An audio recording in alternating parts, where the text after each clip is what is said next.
राज्यसेवा करणारे किंवा कंबाईन करणारे ते थोडं पी-एस-आयला थोडं हलक्यात घेतात. मायक्रो प्लॅनिंग आणि प्रॉपर एक्झिक्युशनमुळे मला असं वाटतं, की चांगली स्ट्रॅटेजी वापरल्यामुळे मग मी फर्स्ट अटेम्प्टमध्ये क्लिअर करू शकले. अच्छा, कंबाईन कधी टार्गेट नव्हतं? हो, माझं कंबाईन टार्गेट नव्हतं तेव्हा. टेस्ट सीरीज आणि ह्याच्यावरती जास्त फोकस केला. पी-वाय-क्यू, टेस्ट सीरीज आणि कमीत कमी रेफरन्स बुक्स ह्याच्यावरती फोकस केला आणि मॅक्सिमम रिव्हिजन. मैत्रीण आली सांगत, की "अगं जनरल मेरिट लिस्ट आली." म्हणलं ते जाऊ दे, फक्त एसआर झाले का सांग. स्पर्धा परीक्षांबद्दल फक्त अफवा आहे, की ती खूप अवघड असते, लाखो विद्यार्थी देतात, तुमचं कसं काय होणार? मी सुद्धा जेव्हा सुरुवात केली होती, मला खूप सारे फोन आले होते. इव्हन माझे टीचर्सकडून सुद्धा फोन आले होते, की "तू नको ह्याच्यामध्ये हे करू, तू म्हणजे असिस्टंट प्रोफेसर झालेली आहे, तर ते एक चांगला जॉब आहे, तू तो करत राहा." जॉब सोडून तुम्ही इकडे आलात? हो, जॉब सोडला होता मी.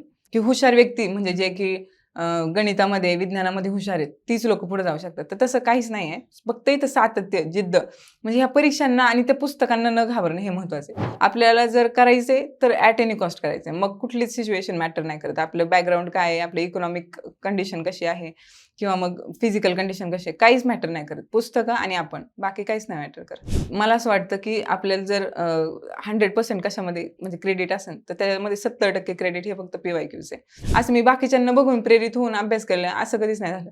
मी स्वतःलाच प्रेरित करायचे, की वाह! मी काहीतरी वेगळं केलंय. हे जर विद्यार्थ्यांनी जर लक्षात घेतलं आणि आजचा जर पॉडकास्ट खरंच मन लावून जर ऐकला, तर निश्चित खरंच जो जेन्युइन अभ्यास करण्यासाठी आलाय, त्याचे कमीत कमी 4 वर्ष वाचण्या वाचून कुठंच जाणार नाही.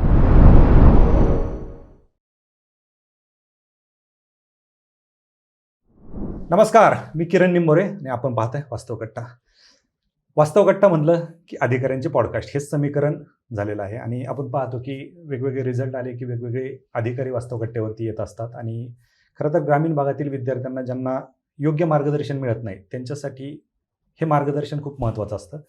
आज नुकताच संयुक्त परीक्षा गट ब 2025मध्ये जी काही झाली म्हणजे 25ची जी जाहिरात होती त्याचा रिझल्ट लागला आणि त्या रिझल्टमध्ये STI आणि सब रजिस्ट्रार या दोन्ही पदांवरती निवड झालेल्या PSI अश्विनी भोसले. आता तुम्ही म्हणता निवड तर झाली सब रजिस्ट्रार आणि STI पदी आणि तुम्ही सांगताय की PSI अश्विनी भोसले. आता PSI अश्विनी भोसले म्हणण्याचं कारण हे, कारण त्यांचं 2024ची जी काही कंबाईन परीक्षा होती त्याच्यामधून PSI म्हणून देखील सिलेक्शन झालेलं आहे. मॅडम, आपलं वास्तव कट्ट्यावरती खूप खूप स्वागत. थँक्यू. खरं तर मॅडमविषयी सांगायचं झालं तर पहिल्याच अटेम्प्टमध्ये PSI, हा दुसरा अटेम्प्ट होता. या दुसऱ्या अटेम्प्टमध्ये सब रजिस्ट्रार आणि STI पदी निवड झालेली आहे. त्यांची SC-BC प्रवर्गातून मुलींमधून पहिल्या क्रमांकाने तशी निवड झालेली आहे आणि त्याच्यामुळे त्यांना सब रजिस्ट्रार हे पद मिळालेलं आहे. आणि राज्यसेवेची देखील त्यांचा पहिला अटेम्प्ट होता. पहिल्याच अटेम्प्टमध्ये पूर्वपरीक्षा, मुख्य परीक्षा आणि इंटरव्ह्यू देखील त्यांनी दिलेला आहे. फक्त त्यावेळेस सिलेक्शन झालं नाही, परंतु पहिल्याच प्रयत्नात PSI झाल्या आणि आता हा दुसरा प्रयत्न, मला वाटतं दुसरा प्रयत्न दिला म्हणजे तुम्हाला सब रजिस्ट्रार किंवा STI दोन्हीपैकी एक पद कुठलं तरी घ्यायचं होतं. पण खरं तर आज आपण पाहतो की तुमच्याही मैत्रिणी असतील, आमचे भरपूर मित्र आहेत, 4-4, 5-5 वर्षापासून अभ्यास करतात आणि हा अभ्यास करत असताना कुठंतरी त्यांच्या पदरी अपयश असतं, यश मिळत नाही. बरं. तुम्ही पहिल्याच प्रयत्नात तुमची राज्यसेवा पण तुम्ही इंटरव्ह्यू देऊन गेलात, कदाचित 4-2 मार्क तुम्हाला आणखीन असते तर तुमचं सिलेक्शन त्याच वेळेस झालं असतं. मला वाटतं तुमचे वेटिंगला पण तुम्ही फर्स्ट होतात. तुम्ही पहिल्याच अटेम्प्टमध्ये PSI झालात. आता तुम्ही सब रजिस्ट्रार पण झाला, STI पण झाला, म्हणजे आता ती पोस्टची खैरात तुमच्याकडे आहे. कसं शक्य झालंय? सर, माझी स्ट्रॅटेजी चांगली होती. मुळात मला असं वाटतं की मी प्लॅनिंग आणि एक्झिक्युशनवरती जास्त फोकस केला होता. माझी प्लॅनिंग म्हणजे एकदम मायक्रो प्लॅनिंग होती, की मी म्हणजे 1-1 तासाचं सुद्धा नियोजन कसं करते आणि सगळे सब्जेक्ट मी सोबत घेऊन चालायचे. असं नाही आहे की मी आज जर एक सब्जेक्ट घेतलाय, तर मग 8 दिवस तोच सब्जेक्ट घेते आणि मग परत पुढचा सब्जेक्ट, मग ते रटाळ व्हायचं ना, मग पुढचं पाठ, मागचं सपाट. तर ह्या गोष्टीमुळे मी की जर एक सब्जेक्ट कंप्लीट झालाय, तर पुढचा सब्जेक्ट घेताना तो मागचा सब्जेक्ट आहे तो सुद्धा सोबत घेऊन चालायचा. आणि मायक्रो प्लॅनिंग आणि प्रॉपर एक्झिक्युशनमुळे मला असं वाटतं की चांगली स्ट्रॅटेजी वापरल्यामुळे मग मी फर्स्ट अटेम्प्टमध्ये क्लिअर करू शकले. अच्छा, पण आज रिझल्ट आलाय आणि आजच तुम्ही वास्तव कट्ट्याच्या चेअरवरती आहात. कसं वाटतं रिझल्ट आल्याच्या नंतर की सब रजिस्टर मिळाली, STI मिळाली, याच्यापूर्वी तुम्हाला PSI देखील मिळाली होती, तर राज्यसेवेने हुलकावणी दिली होती? हां सर, ते मला स्वप्न क्लास 1 होण्याचं होतं आणि त्यामुळे मी खूप जिद्दीने अभ्यास केला होता. म्हणजे जुलै 2023 पासून मी जी सुरुवात केली होती, तर मी एक सब्जेक्ट कंप्लीट करत गेले होते आणि मला मी म्हणजे मला मेन्सचा जेव्हा अभ्यास सुरू मी प्रिलिम्सचा पहिला अभ्यास सुरू नव्हता केला. मला जेव्हा पण मी कोणाचं गायडन्स घेतलं होतं की आपण आधी प्रिलिम्सचा अभ्यास केला पाहिजे, तर मी ते दुर्लक्ष केलं होतं. मला माहिती आहे की मला जर मी मेन्सचा अभ्यास केलाय तर ऑब्व्हियसली माझा प्रिलिम्सचा अभ्यास केल्यासारखा आहे, कारण तेव्हा ऑब्जेक्टिव्ह पॅटर्न होता. तर मग मी टेस्ट सिरीज आणि ह्याच्यावरती जास्त फोकस केला. PYQ, टेस्ट सिरीज आणि कमीत कमी रेफरन्स बुक्स ह्याच्यावरती फोकस केला आणि मॅक्सिमम रिव्हिजन. तर मग त्या कारणामुळे मग माझी मेन्सचा अभ्यास झाला होता आणि प्रिलिम्स कसं त्या 2024च्या वेळेस 2 ते 3 वेळेस पुढे गेली होती. त्याचा मला फायदा झाला. त्यामुळं मग 1 डिसेंबरला जेव्हा प्रिलिम्स झाली आणि मग मला तेव्हा माहीत होतं की माझी प्रिलिम्स क्लिअर आहे आणि मग मी आन्सर कीची वाट न बघता लगेच मेन्सचा अभ्यासाला सुरुवात केली होती. आणि फक्त तेव्हा असं झालं होतं की माझं GS3 कंप्लीट नव्हतं झालं आणि GS3 सायन्स अँड टेक जे वेगळे सब्जेक्ट होते प्रिलिम्सपेक्षा त्यांच्यावरती फोकस केला. मराठी इंग्लिश वेगळं करायचं होतं. त्यामुळे मग ते मला बर्डन तरी पण जास्त झालं होतं आणि 3-4च महिने होते. मग मेन्सचं करायचं होतं आणि त्यात मनात एक भीती असते. फर्स्टच अटेम्प्ट आहे आणि आयोगाचे शेवटचा पॅटर्न होता. म्हणजे आयोगाच्या पॅटर्नचा शेवटचा तर ती शेवटची एक्झाम होती आणि सगळे एकदम जोरात अभ्यास करत होते की रॅट रेस होती ते ऑब्जेक्टिव्ह पॅटर्नमध्ये. आता कशी फ्रेश कॉम्पिटिशन झाली आहे म्हणजे रिटर्नच्या ह्याच्यामध्ये, तर ती कॉम्पिटिशन पण भरपूर होती. त्यामुळे मला असं वाटतं की मला तरी पण मी त्यामध्ये इंटरव्ह्यूपर्यंत पोहोचू शकले. हा माझा चांगला एक्सपिरियन्स होता. असं नाही की मी तिथून हारून आले. मी तिथून काहीतरी शिकूनच आले होते. आणि त्याचं मला इतका फायदा झाला की मी कंबाईनचा जास्त अभ्यास नव्हता केला. कंबाईनला वेगळं फोकस नव्हतं केलं. प्रिलिम्स पण मी फक्त ह्याच्या बेसिसवरती दिली होती, GSच्या बेसिसवरती. कंबाईन कधी टार्गेट नव्हतं? हो, माझं कंबाईन टार्गेट नव्हतं तेव्हा. 2024च्या अटेम्प्ट दिली होती तेव्हा. मग मी फक्त मॅथ्स, रिझनिंग वेगळं केलं आणि जेव्हा मी मेन्सला आले होते तेव्हा मेन्सला पण मी फक्त मराठी इंग्लिश मग मी वाचत बसले. मी GS वाचले नाही. त्यामुळे कदाचित मग मी PSI झाले. पण मग मला असं वाटलं की मग PSIला म्हणजे पहिल्याच अटेम्प्टमध्ये जर आपला चांगला स्कोर येऊ शकतो, पोस्ट मिळू शकते, तर मग आणखी थोडा अभ्यास केल्यानंतर म्हणून मग मी PSI होणं पण इतकं सोपं नाही. आपल्याला असं वाटतं की PSI म्हणजे कारण हां, पण ते आपल्याला असं वाटतं की राज्यसेवा करणारे किंवा कंबाईन करणारे ते थोडं PSIला थोडं हलक्यात घेतात. पण मेन्स करणं सोपं आहे, म्हणजे अभ्यास करणं सोपं आहे, पण ग्राउंड करणं तितकं सोपं नाही आहे. आपल्याला फिजिकली तेवढं ॲक्टिव्ह राहावं लागतं. त्याच्यानंतर ते करून सुद्धा म्हणजे की सकाळी जवळपास 5:30-6 पासून तर 10 पर्यंत ग्राउंड. त्यानंतर परत दुपारचा येऊन अभ्यास करायचा आहे. डाएट प्लॅन म्हणजे प्रॉपर असायला पाहिजे. फिजिकली खूप जास्त ॲक्टिव्ह असलं पाहिजे. स्वतःला काही होऊन पण नाही द्यायचं, म्हणजे आजारी नाही पडू द्यायचे, इंजुरी नाही होऊन द्यायची. तर ही जर्नी PSIची जर्नी थोडी वेगळी आहे बाकीच्या स्पर्धा परीक्षांपेक्षा. मग मी ग्राउंड पण करत होते. पण एक मनात भीती होती, कारण मला इंजुरी झाली होती. तर एक जवळपास साधारण 1 महिना तरी मी करू शकत नव्हते ग्राउंड. सरांनी करून घेतलं. चालू असतानाच इंजुरी झाली? हो, ग्राउंड चालू असतानाच.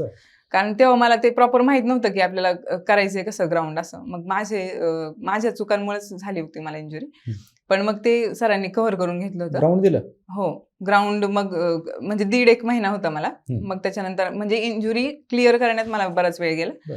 मग 1-1.5 महिना मी करत होते ग्राउंड. त्याच्यानंतर मग ग्राउंड झालं आणि मग मला माहित होतं तेव्हा की एकदा ग्राउंड झालं की मुलींना ऑलरेडी कॉम्पिटिशन कमी आहे PSIमध्ये. मग तेव्हा PSI झाले हे गृहीतच होतं. मग ग्राउंड झालं की क्वालिफाय होतं ना तुम्हाला ग्राउंड 60 मार्क्सला. आणि मला म्हणजे त्या दिवशी म्हणजे नशीब पण माझं आणि त्या दिवशीच माझ्या मम्मीची म्हणजे मम्मी जी वारली त्या दिवशीचं तारीख म्हणजे 9 जानेवारी आणि माझी ग्राउंडची तारीख सुद्धा 9 जानेवारी. तर त्या दिवशी जसं म्हणजे चमत्कार झाल्यासारखं की मम्मीचा आशीर्वाद पण लाभला मला आणि ग्राउंड माझं क्लिअर झालं. 60 मार्क्सचं क्वालिफाय 60 मार्क्स आणि मला पण 60च मार्क्स आले. जर 25 पॉईंट जरी कमी आले असते तरी क्वालिफाय नव्हते, मग मी डिस्क्वालिफाय झाले असते. मग मी ग्राउंड कंप्लीट झालं. त्याच्यानंतर मग PSIवरती मी सेटल होणार होते की म्हणजे बस झालं आता PSI झाले किंवा मी अभ्यासाने थोडीशी फ्रस्ट्रेट झाले होते की बस झालं, रटाळ झालंय मला अभ्यासाचं. त्यानंतर परत असं वाटलं की थोडं SRचा मग चालू ठेवला होता अभ्यास. म्हणलं की बघूया SRच्या जागा. तेव्हा SRच्या जागा पण नव्हत्या, म्हणजे जे 2025ची ऍड आली होती हो तेव्हा SRच्या जागा नव्हत्या. नंतर मग SRची जागा, मग ते मार्केटमध्ये इतकं झालं होतं की SR खूप मोठी पोस्ट आहे असं. मग मी थोडं की SR खूप मोठी पोस्ट आहे आणि SRच्या जागा 24ला पण नव्हत्या. मग असं मला एक अट्रॅक्शन झालं की बाबा SRचं जर केलं आपण तर ॲटलिस्ट म्हणजे मनातली भावना तरी शांत होईल की आपण क्लास 1 नाही झालो तर म्हणजे ते कमी भरून निघेल असं. त्यामुळे मग मी SRचा थोडासा अभ्यास केला आणि म्हणजे मराठी इंग्लिशवरती मी जास्त फोकस केलं होतं. त्यामुळे मग माझा स्कोर चांगला आला आणि माझा स्कोर आधी चांगला आला होता, म्हणजे 297.5 आला होता फर्स्ट कीने. सेकंड कीने बघितल्यावर 285, कारण जवळपास 12 प्रश्न आयोगाने कॅन्सल केले होते. त्यामुळे मग स्कोर कमी झाला. त्यामुळे एक धाकधूक होती की होईल का नाही, कारण थोडं बाउंड्रीवरती होते. म्हटलं की जर 0.5 जरी कमी असते तरी STIच्या घरात जातोय आपण. मग आज रिझल्ट लागला आणि मी बघितलं की म्हणजे मला माहीतच नव्हतं रिझल्ट लागलाय. मी फोन स्क्रोल करत होते आणि एक मैत्रीण आली सांगत की अगं जनरल मेरिट लिस्ट आली. म्हणलं ते जाऊ दे, फक्त SR झाले का सांग. म्हणलं रँक काही पण येऊ दे, म्हणलं काही फरक पडत नाही, फक्त SR झाले का सांग. मग ती म्हणली की SR झाली, पण मी म्हणलं हिला माहित नाही, ती UPSC करते, तिला म्हणलं की SR का STI, तिने चुकून जर दुसरी लिस्ट बघितली असेल. मग मी स्क्रोल केलं की STI का SR, मग STIच्या लिस्टमध्ये पण माझं नाव होतं, मग SR मध्ये पण होतं. मग एक समाधान वाटलं की बाबा झालं आता. एक ज्यावेळेस पहिलं तुम्ही आधी PSI झालात 2024च्या ऍडमधून. 2025ला तुम्ही सब रजिस्टर आणि STI झालात. आनंद कुठे जास्त झाला होता? सर, आनंद पहिल्या पोस्टमध्येच असतो, कुठली का पोस्ट असे ना, पण पहिल्या पोस्टमध्ये जेव्हा आनंद असतो की आपलं एका आयोगाच्या फायनल लिस्टमध्ये आपलं नाव आहे, वेटिंगमध्ये पण नाही, फर्स्ट लिस्टमध्ये आपलं नाव आहे, तर त्याच्यामध्ये सगळ्यात जास्त सुख असतं. आणि SR एक माझी ड्रीम पोस्ट झाली होती, कारण मला ती क्लास 1च्या लेवलची असल्यासारखी झाली होती मला, की बाबा ग्रुप बी मधून जरी असले तरी पण ती एक मोठी पोस्ट आहे, असं माझं सुद्धा इन्फॅच्युएशन होतं त्या पोस्टच्या प्रती. त्यामुळे मग ते भेटल्यावरती एक समाधान झाले की बाबा भेटली पोस्ट. बरोबर. मला एक सांगा, तुम्ही चाकण म्हणजे पुण्याच्या बाजूचे जे काही पट्टा आहे, त्याला बऱ्यापैकी लोक गुंठामंत्री म्हणतात. बऱ्यापैकी पुणे किंवा पुण्याच्या आजूबाजूची जी मुलं आहेत ते स्पर्धा परीक्षेकडे येत नाहीत. मग ते काहीतरी व्यवसाय किंवा जनरल ते बाहेरच असतात. तुम्ही स्पर्धा परीक्षा क्षेत्रात कसं काय आला? म्हणजे हा एक पॉईंट आहे सर, कारण पुण्याच्या जवळपासचा भाग हा ना सेमी रुरल, सेमी अर्बन असं म्हणू शकतो आपण, की त्यांना म्हणजे स्पर्धा परीक्षांबद्दल फक्त अफवा आहे की ती खूप अवघड असते, लाखो विद्यार्थी देतात, तुमचं कसं काय होणार. मी सुद्धा जेव्हा सुरुवात केली होती मला खूप सारे फोन आले होते, इव्हन माझ्या टीचर्सकडून सुद्धा फोन आले होते की तू नको ह्याच्यामध्ये हे करू, तू म्हणजे असिस्टंट प्रोफेसर झालेली आहे तर ते एक चांगला जॉब आहे, तू करत राहा आणि त्याच्यामध्ये सिक्युरिटी पण आहे, तू आज ना म्हणजे की स्टेबिलिटी आहे, तुला उद्या म्हणजे जर लग्न करायचं असेल, हे सगळ्या गोष्टी मॅनेजेबल आहे. स्पर्धा परीक्षांमध्ये उतरून कुठं तू 4-4, 5-5 वर्ष जॉब सोडून तुम्ही इकडे आलात? हो, जॉब सोडला होता मी, कारण मला वाटलं होतं की मी जॉब सोबत करेन, पण ते मॅनेज नव्हतं होता. मग मला एवढी खात्री होती की मी जर फुल टाइम दिलाय तर मी 100% करू शकते. मग मी करत होते ते.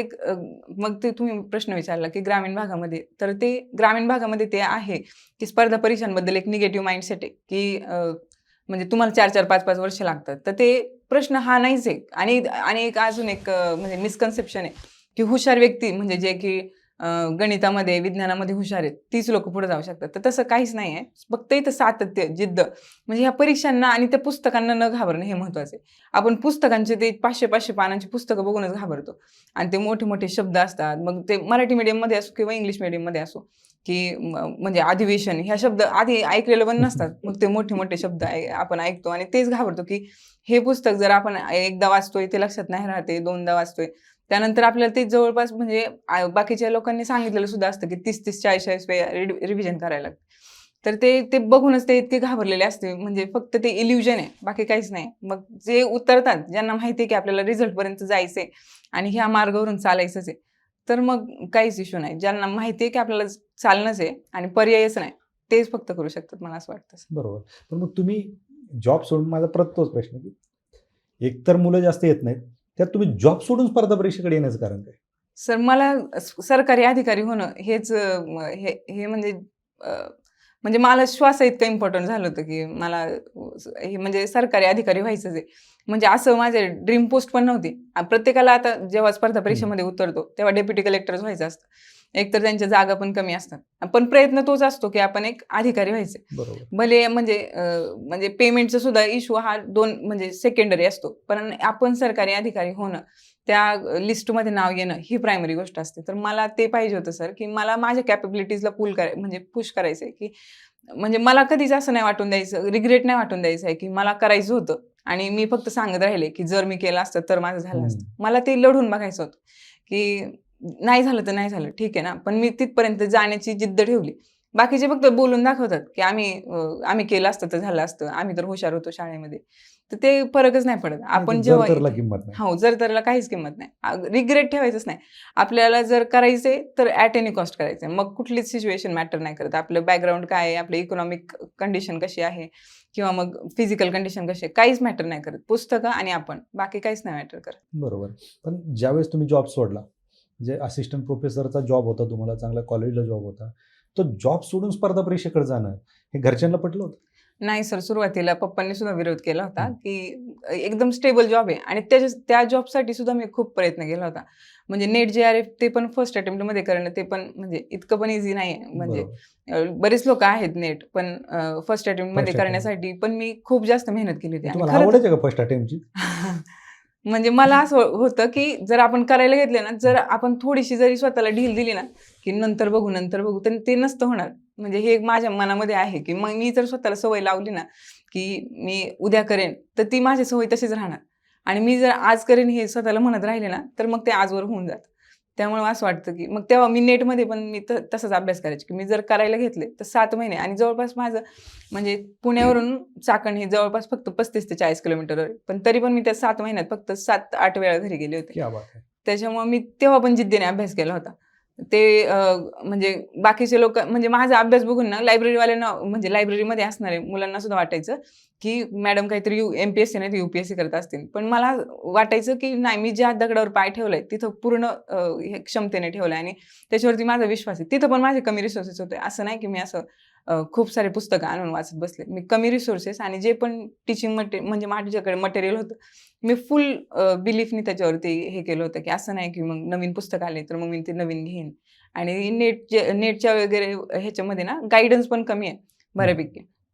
तर मग मी तिथं जास्त उलट अभ्यास केला होता MPSC पेक्षा, आणि तोच माझ्यासाठी पाया होता MPSC मध्ये येण्यासाठी, की मी ह्याच क्षेत्रामध्ये टिकू शकते, अभ्यास करू शकते. तर ह्या स्ट्रॅटेजीने मी MPSC सुद्धा करू शकते. असं. बरोबर. मग आता ज्यावेळेस तुम्ही अभ्यास करत होता, तुम्ही सांगितलं की तुमचं प्लॅनिंग कसं होतं काय. पण ॲक्च्युअल तुम्ही ज्यावेळेस अभ्यासाला बसलात, कशा पद्धतीने सुरुवात केली होती? कारण आजही विद्यार्थ्यांना वेळ का लागतो माहिती का? ते भरकटलेले असतात. हो. नक्की सुरुवात कुठून करायची, कुठली पुस्तक वाचायची आणि त्यातलं काय वाचायचं हेच कुणाला काही माहीत नसतं. आणि ते कळेपर्यंत 4 वर्ष निघून गेलेले असतात. बरोबर. तोपर्यंत ते स्वतःला सिनियर समजतात. हो.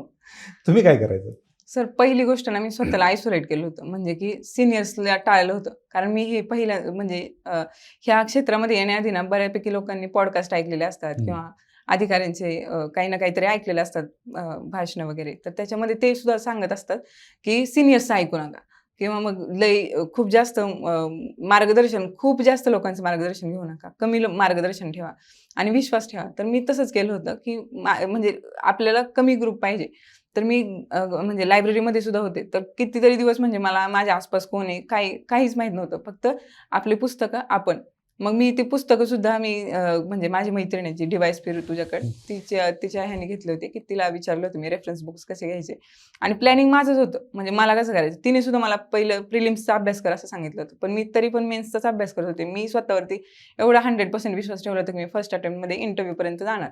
मग मी म्हणजे बुक्स जे आहेत ते लिमिटेडच आणले होते. फक्त एक आणि असे नाही की मी सगळे बुक्स एकत्र आणून ठेवले. एक बुक आणलं होतं. एक सब्जेक्ट कंप्लीट करत गेले होते. आणि मला म्हणजे सारथीच्या याच्यामधून माझं म्हणजे नंतर झालं ते, समजा प्रिलिम्स नंतर.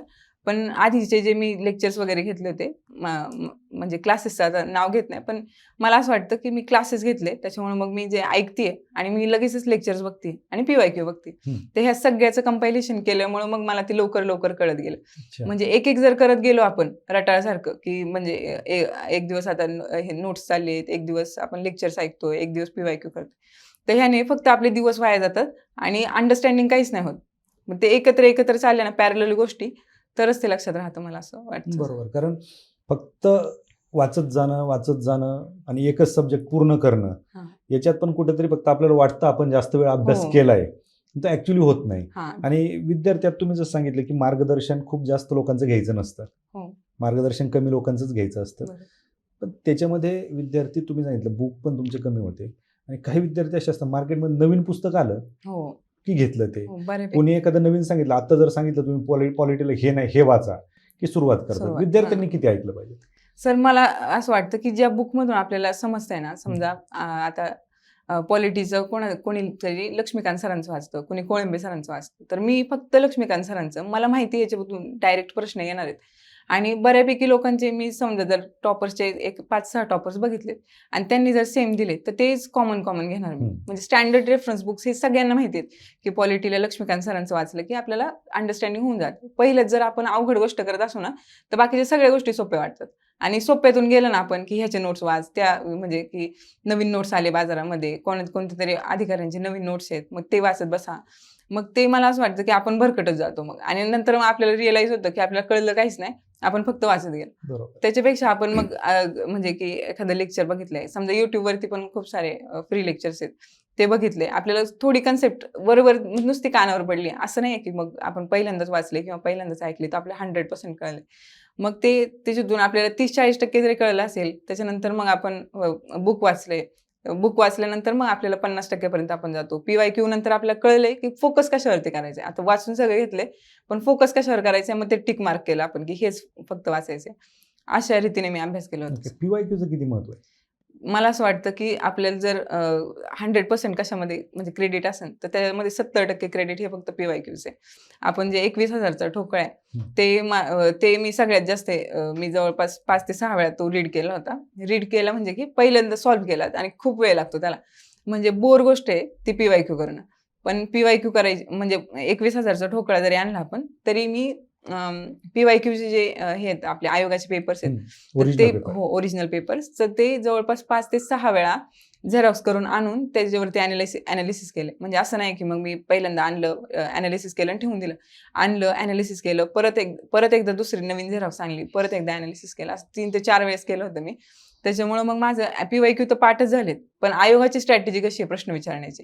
म्हणजे 2020च्या आधीची स्ट्रॅटेजी वेगळी होती, 2020 नंतर स्ट्रॅटेजी वेगळी होती आणि आता तर पेपर आणखी हार्ड होत चाललंय. तर ते ॲनालिसिस सगळ्यात जास्त इम्पॉर्टंट आहे. बरोबर. आता बऱ्याच वेळेस आपण पाहतो की क्वेश्चन पेपर आहेत किंवा PYQ आहेत, हे तो सोडवतात. पण एक्झामच्या आधी विद्यार्थी टेस्ट सिरीज पण सोडवतात. टेस्ट सिरीजचं किती महत्व आहे? सर टेस्ट सिरीजमुळे टाइम मॅनेजमेंट होतं. आता राज्यसेवेच्या प्रिलिम्ससाठी सुद्धा कसं 2 तासामध्ये 100 प्रश्न सॉल्व्ह करायचे असतात. आणि कंबाईनसाठी 1 तासात 100 प्रश्न सॉल्व्ह करायचे असतात. तर कंबाईनसाठी सगळ्यात मस्ट गोष्ट आहे ती म्हणजे टेस्ट सिरीज. मग ती आपण जर म्हणजे नवीन विद्यार्थी आहेत तर त्यांनी टेस्ट सिरीजला लगेच म्हणजे की समजा आपल्याला कळलंय की 50 ते 60% आपला सिलेबस झालाय किंवा मग वरचे वर सगळे वाचून झाले.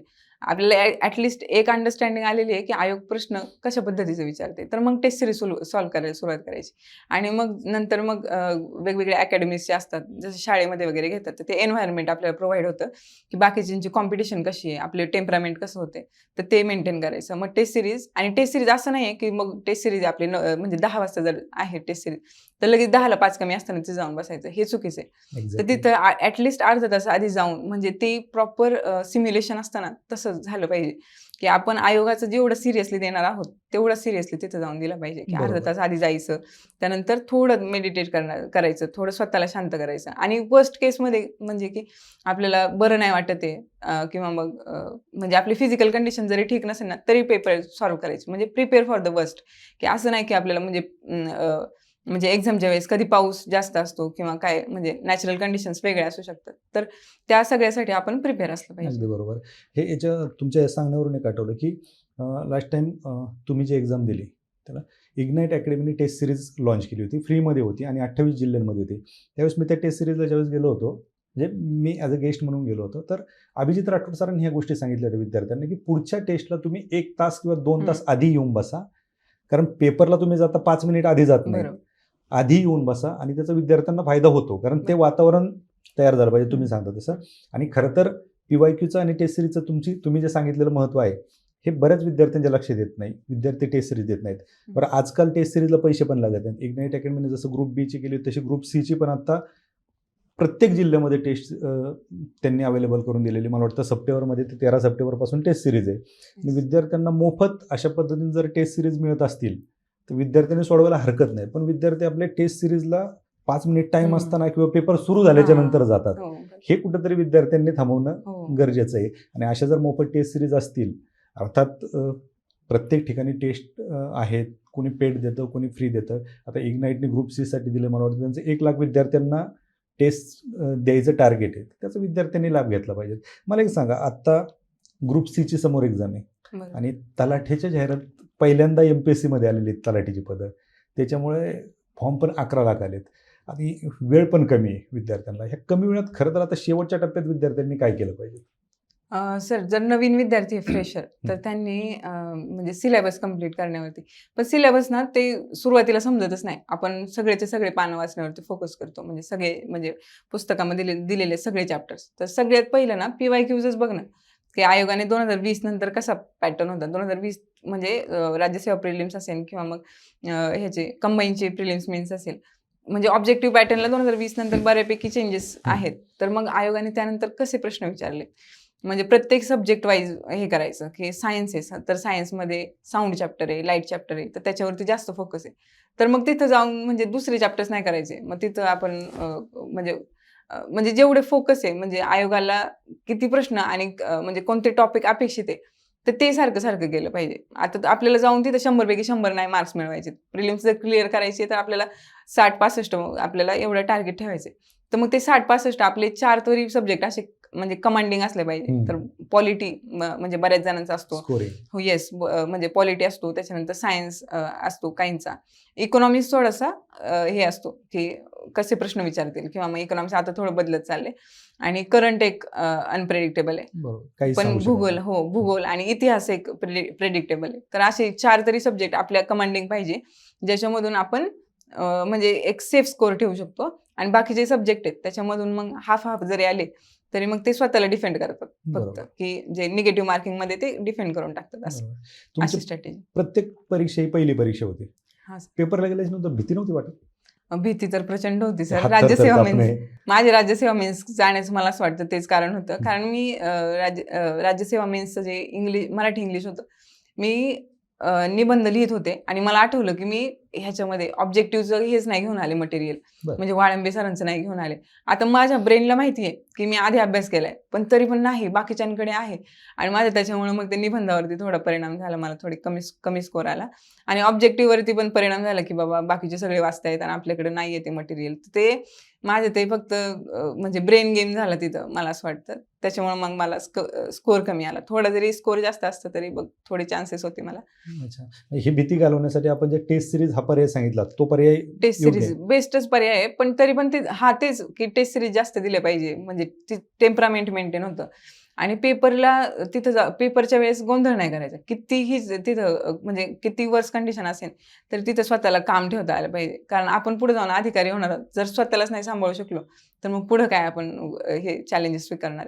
तर मग तिथं एक जाऊन अर्धा तास आधी मेडिटेशन करणं. मग मी तिथं म्हणजे माझं काहीतरी म्हणजे हे असेल ना, श्लोक वगैरे एखादा असेल तर तो म्हणत बसायचा, म्हणजे की आपलं लक्ष दुसरीकडे जात नाही. प्रश्न काय येतील, बाकीच्यांचं काय आहे, कॉम्पिटिशन किती आहे, परीक्षा किती अवघड असेल, रिझल्टच काय लागेल, हे प्रश्नांची मग आपल्यावर मारामार कमी होते आणि एक फोकस होऊन जातं. बरोबर. आणि मन शांत होतं. तिथं सगळ्यात महत्वाचं आहे मन शांत ठेवून. बरोबर आहे. हे झालं पेपरमध्ये मन शांत ठेवून. पण ओव्हरऑल अभ्यास करत असताना काय चुकतं बरं मुलांचं नक्की? एवढे वर्ष लागतात. सर मला असं वाटतं क्राउडिंग, म्हणजे जास्त क्राऊडमध्ये ऐकणं आणि खूप लोकांची मतं घेणं, की काय आहे काय नाही. बाजार म्हणजे की एखादा जरी टॉपिक आला म्हणजे मार्केटमध्ये नवीन पुस्तक आले तर त्याच्याबद्दल चर्चा करत बसणं किंवा मग जेवणाला नाश्त्याला ह्याला वेळ घालत बसणं. परत नवीन सण आले, उत्सव आले तर त्यांच्यामध्ये इन्व्हॉल्व्ह होऊन जाणं. आपण ज्याच्यासाठी आलो ते टार्गेट बाजूला राहतं. म्हणजे मी आत्तापर्यंत आता जवळपास 3 ते 4 वर्ष आता ह्या स्पर्धा परीक्षांच्या याच्यामध्ये मी अजून पण गणपती उत्सव बघितलेला नाही पुण्यातला. बापरे. म्हणजे मला माहिती आहे की मी जर बघितला तर मी पुढचं पण मग उत्सवाला जाणार. मग मला ते स्वतःला सारखं लिमिट करावं लागतं, की मी ही जर गोष्ट केली तर त्याच्या मी पुढचं पण करणार. त्याच्यापेक्षा मग स्वतःला पहिलेच लिमिट करायचं आणि त्याच्यामध्ये खूप स्ट्रॉंग, म्हणजे अभ्यास जरी नाही झाला तरी मी उत्सवाला नाही गेले किंवा मग कोणता सण उत्सव साजरा नाही केला, त्याचं एक मनाला समाधान असतं की मी बाकीच्यांपेक्षा वेगळे. तर ते एक म्हणजे शिस्त सगळ्यात महत्वाची, शिस्त आणि सातत्य. बरं, शिस्तीवर दिवसभरात शेड्यूल कसं असायचं? दिवसभराचं ना, मी सुरुवातीला जेव्हा प्रिलिम्सचा अभ्यास करायचे ह्याच्यामध्ये राज्यसेवेच्या वेळेस, तेव्हा मी रात्रीचा अभ्यास करायचे. म्हणजे मला शांत वाटायचं किंवा मग मला दिवस प्रोडक्टिव्ह जायचं की मी लवकर उठले. म्हणजे मला फक्त ब्रेनला सांगायला आवडायचं की मी खूप मेहनती. मग मी सकाळी 2:30 ते 6:30 असं म्हणजे 4 तासाचं शेड्यूल हे करणार. मग 6:15 पर्यंत आवरून लायब्ररीला जायचे. परत म्हणजे नाश्त्याला टाइम वेस्ट होऊ नये म्हणून काहीतरी फ्रुट्स सोबत ठेवायचे आणि मग फ्रुट्स खाऊन झाले. म्हणजे लेक्चर्स करायचे. जेव्हा मला झोप येईल तेव्हा मग मी लेक्चर्स करायचे. बाकीच्या वेळेस मग म्हणजे PYQs करायचे. असं सकाळी म्हणजे 12 वाजेपर्यंत. मग जेवण वगैरे झालं 1 वाजताच्या नंतर मग दिवसभर अभ्यास करायचा किंवा मग दुपारच्या टाईमला थोडंसं जर झोप आली आपल्याला, तर मग थोडंसं निवांतपणा पण घेतलं पाहिजे. असं नाही की हे वाचतच राहायचंय म्हणजे डोळ्यांवर किती पण झोप आली तरी. मी थोडेसे शांत म्हणजे हे पण घ्यायचं थोडे लायब्ररीमध्ये 15 ते 20 मिनिटं एक नॅप आणि त्याच्यानंतर मग मग फुल फ्रेश अभ्यास होतो.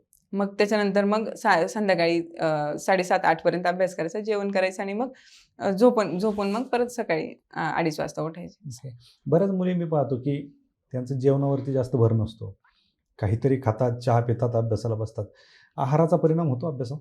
Yes sir. म्हणजे आपण तेलकट जर खातोय किंवा तुम्ही मग फ्रूट खात होता म्हणून मी हां. विचारतोय हा प्रश्न. हां सर. तर ते हेल्दी खाल्लं. आपल्याला माहितीच आहे. हं. आपल्याला जर आपण चहा पिलोय जास्त, तर आपल्या ॲसिडिटी होणार आहे. पण ते एक असतं ना, की एक फक्त बाकीच्यांनी अफवा पसरवली, की आम्ही चहाप्रेमी आहे. तर ते चहाचं मार्केट इतकं झालंय. म्हणजे मला अजून पण कळलेलं नाही, की चहा इतका का म्हणजे बाकीचं पण म्हणजे अ, स्वतःला रिफ्रेश करण्यासाठी बाकीच्या पण गोष्टी असू शकतात. असं एका गोष्टीवरती फक्त बाकीच्यांमुळे फोकस करणं हे चुकीचं आहे. किंवा मग चहासाठी टाईम घ्यायचा आहे, तर 5 मिनिट पण खूप झाले. म्हणजे त्याच्यासाठी अर्धा पाऊण तास वेस्ट करण्याची गरज नाही. असं मला वाटतं, की जास्त मित्र-मैत्रिणी आणि जास्त म्हणजे त्यामुळे ना आपलं कॉलेजसारखं वातावरण निर्माण होतं. आणि मग फिरायला जा किंवा मग ह्या गोष्टी होतात. त्यापेक्षा मग आपण जेवढं आयसोलेट राहू, जेवढं एकट्यामध्ये राहू. मी एका वेळेस तर असं झालं होतं, की मी 4 दिवस असं झालं होतं, की फक्त पप्पांसोबत बोलतेय. म्हणजे हं. दिवसात सकाळी मी लायब्ररीच्या वेळेस म्हणजे लायब्ररीला जाताना आणि संध्याकाळी की म्हणजे जेवण करताना. म्हणजे पूर्ण दिवस असं 4 दिवस झाले होते, की मी कोणाशीच बोलले नव्हते. नंतर मलाच रिअलाईज बरं. झालं, की मी कोणाशीच बोललेले नाही. मग ते मला माझीच अचीव्हमेंट वाटायची, की मी काहीतरी वेगळं करते बाकीच्यांपेक्षा म्हणजे हार्ड वर्क करते. मग ते मला प्रेरणा द्यायचं. असं मी बाकीच्यांना बघून प्रेरित होऊन अभ्यास केला असं कधीच नाही झालं. मी स्वतःलाच प्रेरित करायचे, की वाह! मी काहीतरी वेगळं केलंय. मी 2:30 ते 6:30 म्हणजे ते जागणं सुद्धा इतकं हे आहे, की मला असं वाटायचं अभ्यास होऊ नाही होऊ, मग मला जागं राहायचंय. इथंच माझी अचीव्हमेंट आहे. मग ते मला पॉझिटिव्ह वाटायचं आतून. क्या बात है! तर आता तलाठीची पदं जशी काही ग्रुप सीमध्ये ॲड झालेत किंवा राज्यसेवेचा पण पॅटर्न बदलला आहे. सगळी MPSC बदलते हं. आणि नवीन विद्यार्थी यायला घाबरतात. बरं. कारण एक तर डिस्क्रिप्टिव्ह पॅटर्न आला. काहींना डिस्क्रिप्टिव्ह पॅटर्न काय हे माहीत नसताना पण ते घाबरतात. तलाठीची परीक्षा किंवा तलाठी हे पद MPSCत आलंय म्हणून विद्यार्थी घाबरतायत. पण काय केलं पाहिजे? ज्यांना नवीन एंट्री करायची अशा लोकांनी किंवा अशा विद्यार्थ्यांनी कशा पद्धतीने सुरुवात केली पाहिजे? सर पहिलं म्हणजे आपल्या क्षमता बघून आलं पाहिजे. असं नाही की एक्झॅक्टली. बाकीच्यांचं म्हणजे की सेलिब्रेशन बघतोय, गुलाल आज बघतोय. मग त्या गुलालासाठी मला हे यायचंय. मग त्या 1 दिवसासाठी आपण इथे येणार नाही आहोत. आपण स्पर्धा परीक्षा करून त्या 1 दिवसानंतर आपली म्हणजे टर्निंग पॉइंट असणार आहे. आपण अधिकारी बनणार आहोत. पण त्या मेंटॅलिटीने आलं पाहिजे. असं नाहीये की मग कुणाचं तरी बघितलंय, मग कोणाची तरी जिरवायची किंवा मग ते असं असतं ना की स्पर्धा हं. परीक्षा येणे मागे कारणच हे आहे की आम्हाला कोणीतरी कोणाचा तरी बदलाच घ्यायचा आहे. तर ह्या मेंटॅलिटीने आपण अधिकारी नाही होऊ शकत. पहिलं म्हणजे ही गोष्ट बाजूला ठेवली पाहिजे. आपण आलोय तर आपल्याला हे पण लक्षात असलं पाहिजे, की आपल्याला ते पुस्तक आहेत आणि ते बोर पण होणार आहे तितकंच. आपल्याला दिवसभर अभ्यास पण करायचा आहे. तर ही हार्ड मेंटॅलिटी म्हणजे ही हार्श मेंटॅलिटी आहे, की इथं अभ्यास करावाच लागणार आहे. इथं शॉर्टकट नाही आपल्याला, की आपण कुणीतरी आपल्याला आणून देणार आहे आणि आपल्याला असं वाटतं ना, की अभ्यास करतोय म्हणजे आपल्याला काहीतरी वेगळं होत असेल म्हणजे बाकीच्यांचं बघून किंवा मग माझं जर समजा कुणीतरी पॉडकास्ट बघितलं तर एकदम इन्स्पायर होईल. मग मी अभ्यासाला लागलोय. पण मला ते जाणवतच नाही की मी अभ्यास करतेय. म्हणजे इतिहासाचं पुस्तक बघितलं म्हणजे वाचायला घेतलंय आणि कळतच नाहीये पहिले 2 चॅप्टर्स. मग ते अभ्यास म्हणजे असं नाहीच आहे की आपण मग वाचतोय तर म्हणजे ते शब्द आहेत तर ते आपल्या डोक्यामध्ये असे इमॅजिनरी जातात. ते वाचावंच लागणार आहे. ते अंडरस्टँडिंग करावंच लागणार आहे. ही एक टाईम म्हणजे वेळ खाऊच प्रोसेस आहे. म्हणजे फर्स्ट अटेम्प्टमध्ये मी जरी झाले असेल, तरी त्याच्यामागे माझं म्हणजे 2023 पासूनचं डेडिकेशन आणि आता PSIचं बघितलं 2024ची ॲड होती आमची. 25ला एक्झाम झाली, 26ला रिझल्ट लागला, 27ला ट्रेनिंग असणार आहे, 28ला जॉइनिंग असणार आहे. तर ही एक लेंदी प्रोसेस आहे. असं नाहीये एका दिवसाची किंवा मग एका दिवसासाठी सुद्धा नाहीये. तर हे एक लक्षात ठेवलं पाहिजे, की आपण म्हणजे फक्त तलाठी तर मग तलाठीचं काम काय आहे ते पण लक्षात ठेवायचंय. प्रोसेस काय आहे? प्रिलिम्ससाठी मटेरियल काय आहे? म्हणजे जेवढे शॉर्टमध्ये आणता येईल आपल्याला, जेवढं म्हणजे भापट पसारा कमी करता येईल तेवढं आणायचं. कमीत कमी पुस्तकं, PYQs आणि कमी गोंधळ घालायचा. मनामध्ये सुद्धा खूप केओस नको. मनामध्ये जास्त केओस ठेवला, की बाबा बाकीचे लोकं हे ते मार्केट कसं हे ते सगळ्या गोष्टी विसरून आपण आणि आपली पुस्तकं एवढंच मी म्हणू शकते. अगदी बरोबर. पण खरं तर आजच्या पॉडकास्टमधून विद्यार्थ्यांना जे काही नवीन असतील किंवा जे आत्ता विद्यार्थी अभ्यास करतायत यांचे डोळे नक्कीच उघडतील. आजच्या पॉडकास्टच्या शेवटी मुलींसाठी काय संदेश द्याल? सर, मुलींसाठी एक सरकारी जॉब असणं म्हणजे मला तरी एक प्रिव्हिलेज वाटतं, की आपण बाकीच्यांपेक्षा खूप वेगळे दिसतो. म्हणजे IT म्हणजे एकूणच सगळ्यांसाठीच ही सरकारी जॉब म्हणजे इम्पॉर्टंट आहे. पण मुली असल्या ना, की बाकीच्या मुलींना खूप प्रेरणा मिळते. आणि बघा आता आमच्या गावामध्ये खराबवाडी गाव आहे आमचं, तर त्याच्यामध्ये ऋतुजा DYSP झाली, मी SR झाली. तर खूप सारे लोकं अभ्यास करतायत. म्हणजे तुम्ही जसं म्हणले, की ग्रामीण भागामध्ये ती एक मेंटॅलिटी असते, की स्पर्धा परीक्षांच्या हे मागे नाही लागायचं. तर मग आम्ही दोघी, आता मी तर ॲव्हरेज आहे, ती समजा टॉपर होती. मी ॲव्हरेज असून सुद्धा मी फर्स्ट अटेम्प्टमध्ये केलं. तर मग ही एक मेंटॅलिटी पुसट होऊन जाते, की हीच करू शकते, तोच करू शकतो. असं काही नाहीये. कुणीही करू शकतं हे एक रुजत जातं. आणि मुलींसाठी म्हणजे थोड्या गोष्टी चॅलेंजिंग पण असतात. पण त्या चॅलेंजेसला थोडंसं हे डायव्हर्ट करून, थोडं डिव्हिजन ऑफ वर्क करून, थोड्या गोष्टी मॅनेज कराव्याच लागणार आहे. असं नाही आहे, की आपल्याला सगळ्याच गोष्टी व्यवस्थित येतील. कोणाची इकॉनॉमिक कंडिशन वाईट आहे, कोणाची म्हणजे फिजिकल कंडिशन वाईट आहे. काही ना काहीतरी प्रत्येकाचे प्रॉब्लेम्स असणारच आहेत. म्हणजे आमच्या लायब्ररीमध्ये एक कोऑर्डिनेटर होते आधी, मी ज्या लायब्ररीला होते. तर त्यांचं म्हणजे बहुतेक परिस्थिती खूप जास्त हलाखीची असेल. तिथंच म्हणजे राहायला तिथंच. म्हणजे की रात्री मुलं जाणार 11-11:30 वाजता. त्याच्यानंतर ते झोपणार. सकाळी मुलं आली 5:30 वाजता वगैरे. म्हणजे त्यांची झोपसुद्धा पूर्ण नाही. तसंच आपल्याला दिवसभर अभ्यास पण करायचा आहे, कोऑर्डिनेशन पण करायचं आहे, मुलांच्या कंप्लेंट्स पण हे म्हणजे काय असेल ते बघणं. त्यानंतर मग कसं तरी म्हणजे तिथंच राहणं, तिथंच अभ्यास करणं म्हणजे ती पण चॅलेंजिंग आहे. असं नाही आहे की फक्त मुलींना चॅलेंजेस आहेत, मुलांना सुद्धा चॅलेंजेस आहेत. तर त्या चॅलेंजेसला फक्त मात करून आपल्याला फक्त एक ध्येय, एक त्या बोळामधून फक्त निघून जायचंय कसं तरी करत स्वतःवरती विश्वास ठेवत त्या पुस्तकांना ते हे करत आपल्याला तिथून निघायचंय, फक्त एवढं लक्षात ठेवायचं. अगदी बरोबर. आणि तुम्ही जे सांगितलं, की तुम्ही आजच्या दिवसावरती विश्वास ठेवत होता. हो. म्हणजे आजचं जे काय आहे ते आजच करायचं, उद्यावरती ढकलायचं नाही. उद्यावरती ढकललं की ती वर्ष पुढे ढकलतंय. हो. हे जर विद्यार्थ्यांनी जर लक्षात घेतलं आणि आजचा जर पॉडकास्ट खरंच मन लावून जर ऐकला, तर निश्चित खरंच जो जेन्युइन अभ्यास करण्यासाठी आलाय, त्याचे कमीत कमी 4 वर्ष वाचण्या वाचून कुठंच जाणार नाहीत. कारण वेळ विद्यार्थ्यांचा योग्य नियोजन नसल्यामुळे होतंय. अभ्यास भरपूर करतायत. सकाळी 7:00ला लायब्ररीत येणार, रात्री 11:00ला उठून बरोबर. जाणार. अभ्यास हो, प्रत्येक जण लेंदी करतोय. आवर्स आहेत. म्हणजे सगळ्यांना असं वाटतं, की खूप तास अभ्यास केला म्हणजे अभ्यास झाला. पण ते क्वालिटी आहे का आपल्या अभ्यासामध्ये ते पडताळून बघितलं पाहिजे. आपल्याला कुणीही येऊन सांगणार नाहीये, की तुझा आज अभ्यास किती झाला, तुझा म्हणजे किती हे केलं. आपल्याला माहिती आहे, आपण स्वतःला फसवू शकत नाही. आपल्याला 8 तास बसलोय, पण त्याच्यातले 2च तास जर अभ्यास केला असेल तर त्याचा काही उपयोग नाही. अगदी. आणि 11 तास अभ्यासाला बसलोय, 8 तास अभ्यास झालाय, फाईन आहे. म्हणजे काही लेंदी आवर्स माझे तरी लेंदी आवर्स असायचे, की मला बसूनच म्हणजे मला वाटायचंच, की आपण बसूनच राहिलं पाहिजे. कारण माझे पण फॅमिली थोडे इश्यूज होते. तर मग मला असं वाटायचं, की आपल्याला म्हणजे जाणीव होती मला एक, की केलं पाहिजे, करण्यापासून पर्याय नाही. त्याच्यामुळे मग मी करू शकले. सगळ्यात महत्त्वाचं म्हणजे एक तर दिशा असणं महत्त्वाचं आहे आणि बरं. आपण का आलोय, हं. आपण जिथं बसलोय तिथं का बसलोय, याची जाणीव असणं खूप महत्त्वाचं आहे आणि त्या दोन्ही गोष्टी तुमच्याकडे होत्या. म्हणून आजचं हे यश आहे. प्रवास थांबलाय स्पर्धा परीक्षेचा? नाही सर, प्रवास नाही थांबला. अजून आहे माझ्या अपेक्षा काही नक्कीच. स्वतःकडून. आणि त्या मी एक वाक्य ऐकलं होतं, की आयुष्यात आपण आपलीच स्वप्न नाही पूर्ण करू शकलो, तर मग ते समाधानच नाही. त्याच्यामुळे मला असं वाटतं, की जोपर्यंत माझी ती ड्रीम पोस्ट मला मिळत नाही, तोपर्यंत माझा प्रवास आहे. आणि मी आत्ता जिथं आहे, तिथं पण समाधानी आहे. असं नाही की मी PSI झाले होते, तर मग मला ती पोस्ट कमी दर्जाची आहे. नाही, त्याच्यासाठी सुद्धा मी मेहनत केली होती.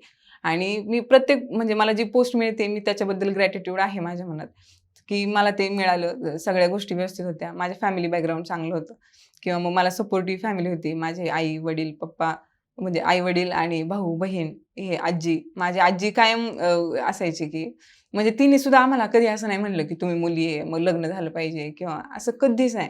म्हणजे अशी पॅट्रिऑटिक मेंटॅलिटी अशी कधी नव्हती ठेवली. तर मग त्या गोष्टींमुळं मला बरं पडलं सर. नक्कीच. हा शेवटी खरंच पालकांसाठी खूप चांगला संदेश होता. कारण खूप पालक असे आहेत, की ते प्रेशराईज करतात. किती दिवस, अजून किती दिवस. त्याच प्रेशरमध्ये विद्यार्थी अभ्यास करत असतात. खरं तर ठीक आहे, तो भाग वेगळा आहे.